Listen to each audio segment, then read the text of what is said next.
Hell yeah. Came with sticker, or came with... I'm a dork. Hey guys, welcome back to the channel.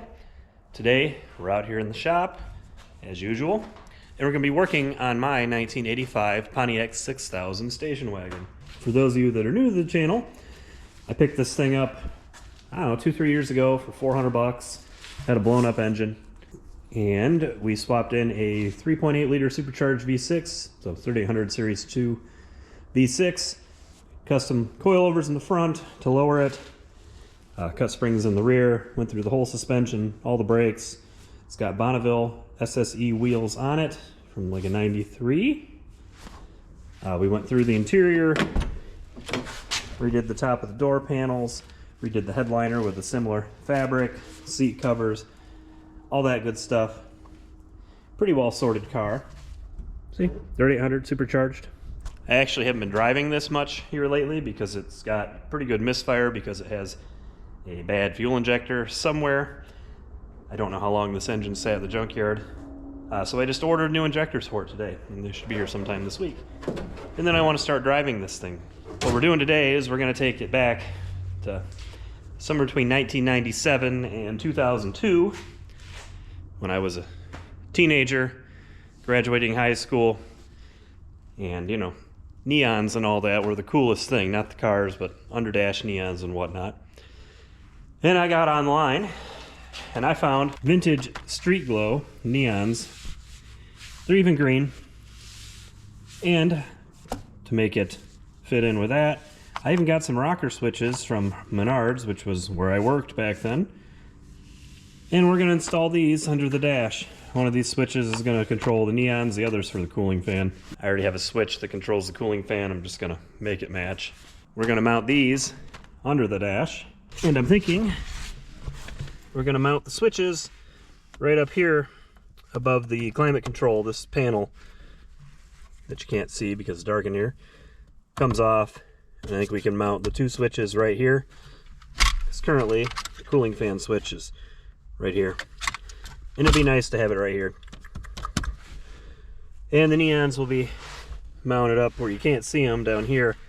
So it'll glow under the dash. Now my first car was a 1989 Buick Century, which essentially the same car as this.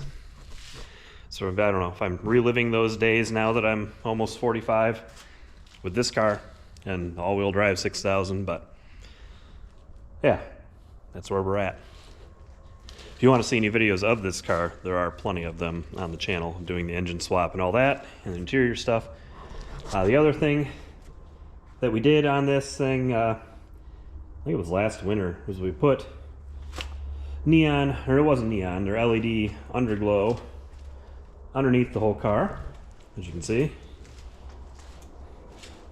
And these are Opt 7. You can pick a whole bunch of different colors and stuff like that. And I could have got something similar for under the dash, but I don't know, for nostalgia's sake, I wanted to do the neons. But somebody gave me access to eBay, and all that stuff's out on there. So these vintage street glow neons is what we're going to install. I'm telling you, man, I would have got out of work on a Friday, on a payday at Menards, and I would have gone to Pet Boys, would have picked something like this up, would have got the toggle switches from work, and I'd have wired it up in that Buick Century. It had all kinds of stuff, man. I wish I had pictures and stuff of it. So ridiculous. So yeah, I'm gonna get set up. We're gonna install these, open these, install them under the dash. Should be pretty cool. So let's get to work. Or I guess first things first, maybe we should open one of these.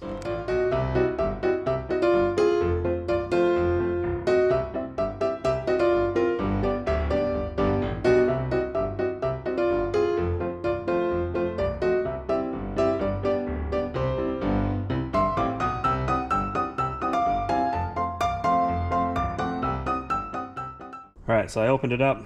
Came with screws to mount it. You can request a free catalog. Came with a sweet sticker that's going to go on the back.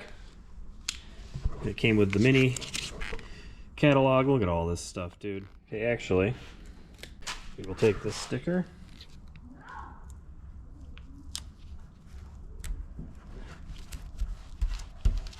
Hell yeah. All right, let's see if these even work.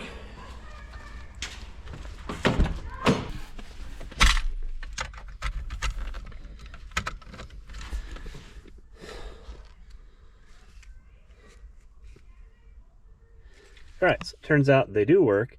You've got to push them into the cigarette lighter really hard, but we aren't going to wire these up to where you just plug them in the cigarette lighter. We're going to wire them up to a switch. So we'll get to mounting these under the dash. Then we're going to figure out which side is positive, which side's ground, hook the grounds to a ground, bring the positives up, mount the switch right up in here. Get this wired up, probably to a switched ignition source, so if somebody forgets to turn the key off, they don't kill the battery. And then we're going to be cool. So let's get to work. I'm happy they work. Are they as bright as LEDs? No. But they're freaking cool. I'm a dork. Alright, decided we should turn the shop lights off. See what it looks like. Oh, they're pretty bright. So if they're mounted under here, it's quite a bit of light down there on the floorboard. Don't know if it comes across on the camera. But it'll be good. Let's get to installing them. All right, so we need to figure out which wire is which. So we're going to take this plug piece apart. Which the bottom part screws out. And that piece is the positive. There's a little screw here, which hopefully we can get out. Need a different screwdriver. Maybe this one is small enough for it.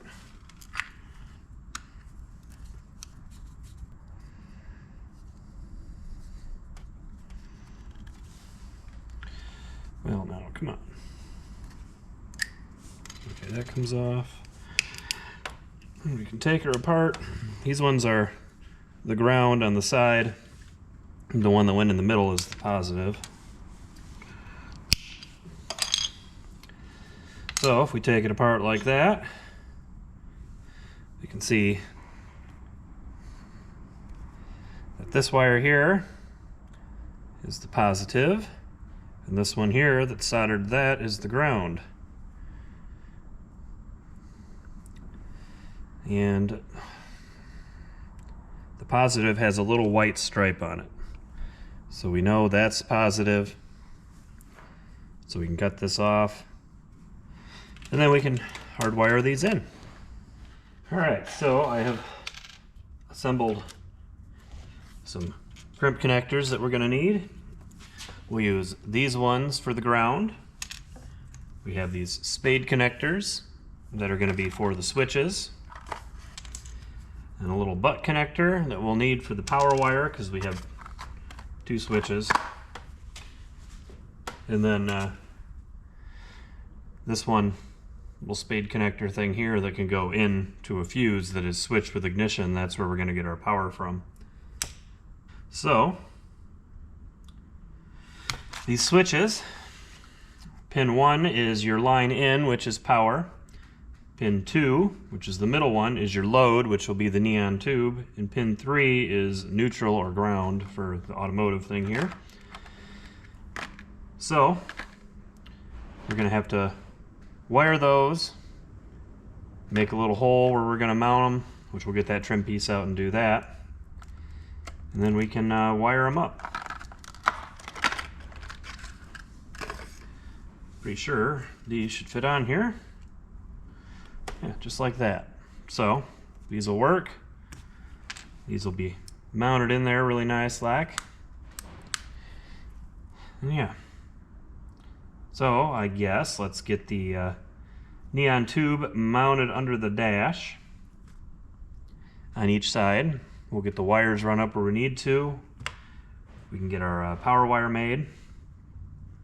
And then we'll crimp all this together in the car. All right, so here we are under the dash. I think if we mount it here, like so, If I wasn't on the wires, it'd help. Mount that like that. You could still get this panel off if you need to, but you wouldn't be able to see the tube while you're driving and stuff. Okay, so that's what we're gonna do. We're gonna mount it right there on this side. We'll do similar over there on the passenger side. And then we can run our wires up because they're gonna mount right there above the climate control. So I got my drill, I got the screws. We'll get her mounted and then run the wires up.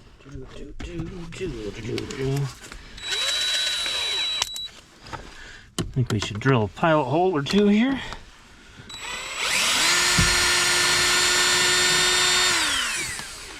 Just to make sure.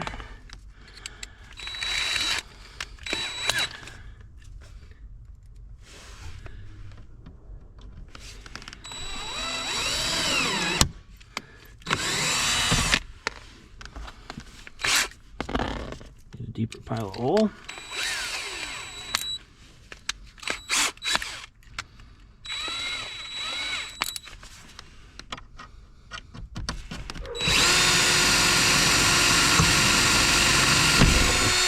Like that.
Second pilot hole drilled.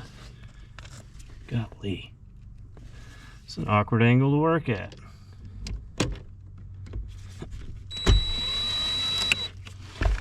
Here we go. That one's mounted. Bunch of wiring. Now we just gotta go mount the passenger side. So when they're solid, it should be good. All right, here we are on the passenger side. Again, I would think somewhere down in here, maybe we'll put this one back here a little bit. Mount this one like there. Of course, probably should go this way because the wiring's got to go that way. I think we'll mount this one like that, and that'll work. And that's just going into a little plastic kick panel on this side, so I don't think I have to really drill a pilot hole.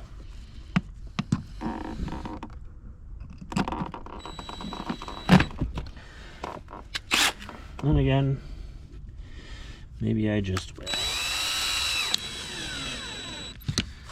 Like that. All right, now we've got the wiring that we've got to run up to behind here. So we're gonna mount those toggle switches on here. So we gotta take this trim piece off, which is one Phillips screw in here that you can't see because the light's so bright. And then it just snaps out. There you go, that's a little better. Phillips screw right there. Then this trim piece all comes off. And then we should be able to pull the wires up out of here. We'll mount the two toggle switches. We can grab our power from right in here. Power accessory, actually, there's these. Oh, those ones are battery. Power accessories are these ones over here, maybe. I don't know. We'll find something. Oh, there we go. Ignition, those two. So we can put the spade connector in one of these two far ones. That'll give us switched power with the ignition, which is what we want, because I don't want to leave these on accidentally and kill my battery. And we can run that wire over here, then we'll have our power. And we'll have these up here, and then we can grab a ground while we're up in here too. And then good to go. So let me get this trim piece off. I'll meet you back over at the bench. All right, so we're back. Here's our trim panel. Here's our switch. We want to make the switch fit up here. We're gonna have one there, one there. So we got to figure out how to make a hole this size, because then they should press through and be good. So let's find a drill bit.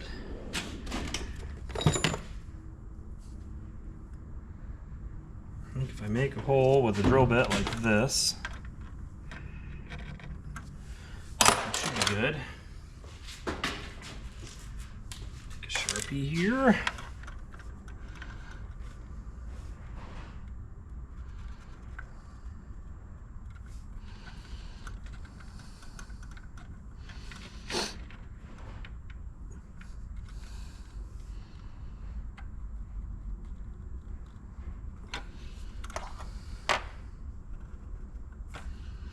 We do a deal kind of like that.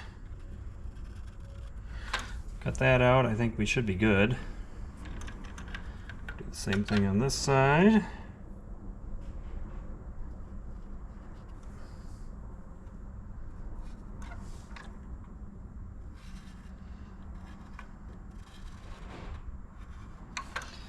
No, not perfect.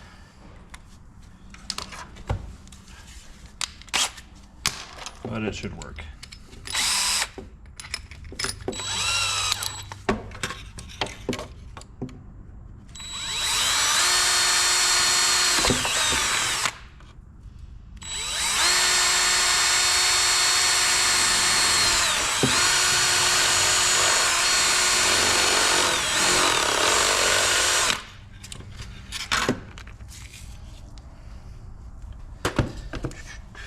All right. Make some horrible sounds with a Dremel. Does this outlet work? I don't remember.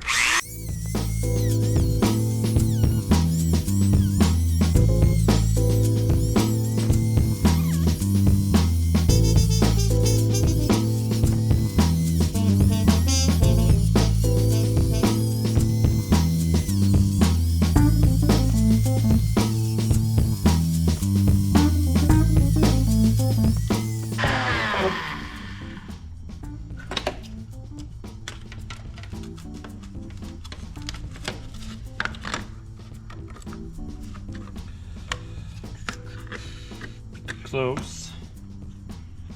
Pretty close. It's got to be a little bit bigger.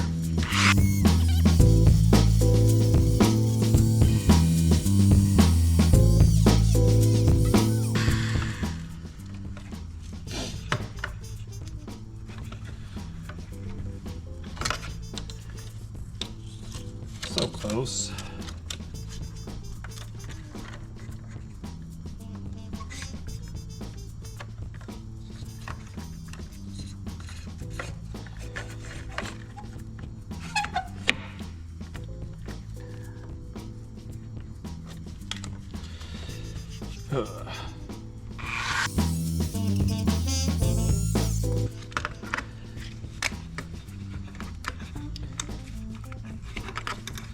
Like that.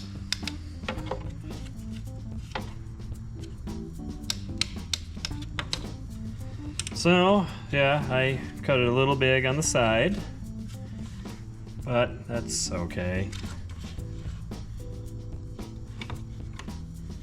Where it's at, it'll look good. So now we just got to make this other one, and then we can install this.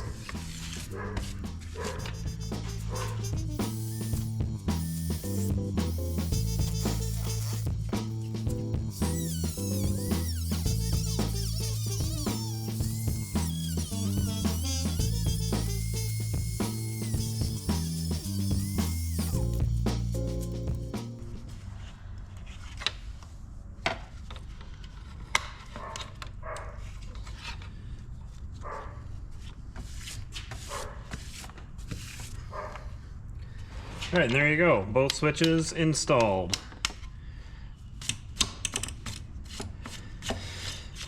Could I have done a better job? Probably. Did I? No. But again, it works for the car. You probably won't be able to see the gaps once it's installed. And I don't think perfection on this car matters. And if it does, I'm sure there's more of these on eBay. Let's get this installed, everything plugged in, and see how it looks. All right, so here we are back in the car. I have it wired in. I even did a little fuse holder, so we don't have any fires. But we have, this is for the fan switch. This is the other end of the fan switch. And this is a ground for the switch. This is your power for the neon strips. I spliced the ground for the fan. And then this is the other end of the power wire, one for each switch. So we just got to plug stuff in and everything should work. Okay, so we'll do, this one is the fan, this one here is the LEDs. Go ground. This one here can go load. This is the other end of the fan one. Now all this fan switch does is supply ground to the fan relay because I can't get the computer to do it. It's probably broken. So this is your load for the neon strips. And then we got some power. And then we'll supply power here. And then everything should work. All right, we got to get our trim panel back on, which might be fun now. Like that, like that. There's how the switches look in the car. Can't really tell, the holes are too big. Sitting in the passenger seat, I don't see anything. Oh, got to tighten the screw here.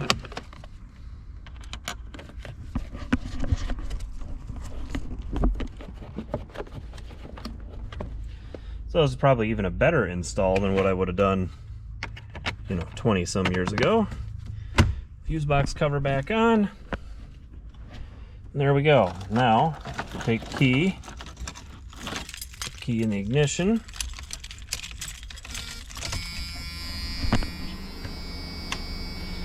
Cooling fan one works, and if we hit this switch, bam, neon tubes work. If you're sitting in the seat here, you can't see it. Turn off this bright light.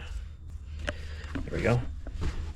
Now you can see I'm sitting in the passenger seat. This is about where my face is. I can see the green glow, but I cannot at all see the LED tubes, or the neon tubes. God, not LEDs, idiot. And if I hit the switch, off they go. Now, the lighting on the switches don't work, but I thought that might be the case since these are meant for like AC. Cooling fan, neon strips. Heck yeah. So, that's that. They're even fused, so don't yell at me about how I'm going to burn my car down. So that is how you do that. Pretty simple. Might have to get more. I don't know. I definitely would have had more in my first car, but this works for me for now. Let's turn some lights up and see how it looks. All right, well, it is daytime, so it's light outside.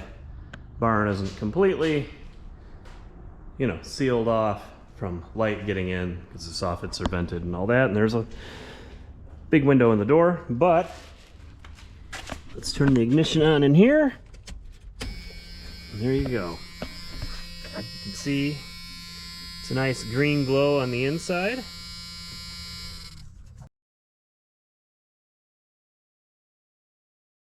Never mind the scary buzzer. I turn the parking lights on, you can see the dash lit up. You can see the green hue underneath. Now they're not as bright as the LEDs, but cool nonetheless. This takes me right back to my 1989 Buick Century that I had in high school. And even the red Fiero, I had red neons in that at one point in time too. So yeah, pretty cool. Alright guys, so that's that for this video. Hope you enjoyed it. I'm pretty excited to see it at night with the neon tubes under the dash. I feel like I'm a kid again. Better yet, I'm almost 45. Anyway, hope you enjoyed this video. We got plenty more stuff to come. We got to get some work done on this wide body Fiero. Got to get some maintenance done. It's got a transmission leak that we're going to poorly fix, and some things I want to do on the interior. And we got a lot of other things coming up, so make sure you're subscribed. Leave a comment on this video. Leave a like. It's all greatly appreciated. And I will see you guys on the next one. Take care.